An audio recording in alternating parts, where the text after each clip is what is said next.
Point of view, you've been a realtor for an entire year but have not closed one single deal. I'm talking no buyers, no listings, and you are getting frustrated. Here's what I would tell you to do. Hi, my name is Latasha. I live here in Florida. I'm a new real estate. I had my license for a year.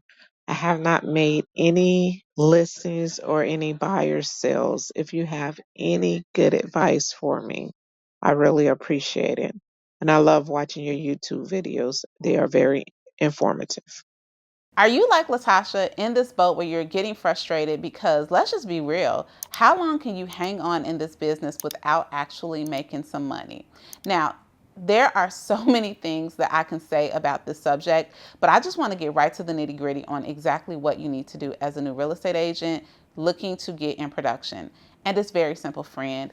You have to start having conversations. There is a continuum that I follow, and I have followed it for years in order to get business and to keep a pipeline full. That is to have conversations, then to convert those conversations into clients, and then to have a stellar client experience. But you can't get to the stellar client experience and you can't get to the point where you are closing multiple deals per year if we are timid to have conversations. So Latasha and all of our other besties that are like you, I'm going to ask you straight up, are you intentional every single day about initiating and generating new conversations? And that may come from any place, right? Are you doing open houses and talking to people? Are you picking up your phone and speaking to the people in your sphere of influence? When you're in the store, when you're checking out, when you're getting your coffee, are you engaging and starting conversation, turning it into a real estate conversation so that you can fill your database?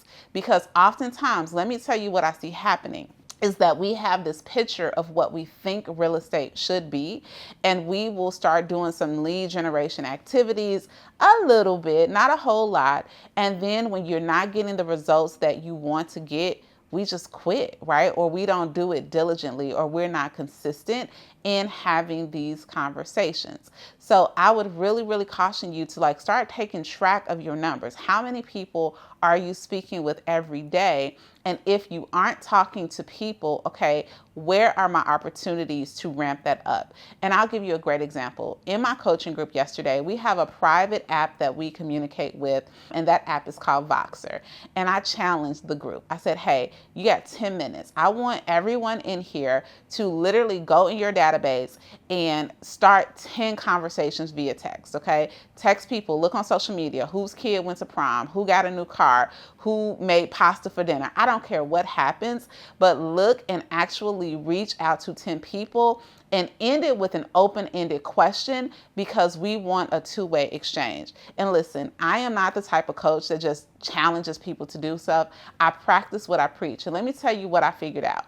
I reached out to one of my past clients who actually relocated to another state, but I checked in with her to see how everything was going, see how her and her kids were acclimating to being back in the Midwest. She responded back to me and told me that her daughter was missing Texas and they're coming to visit. And it gave an opportunity for me to just provide some value, right, on different things that they can do when they come back into the state. And you might be thinking to yourself, Rosemary, she doesn't even live here anymore. Why are you staying in contact with her? Why do you want to provide value to her?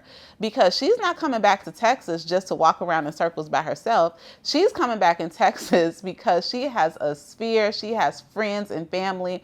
And I want her to say, you know what, my realtor who sold my house last year actually reached out to me and told me about this new park, or told me about this new restaurant that we should check out. So now I am top of mind, and it started from having a conversation.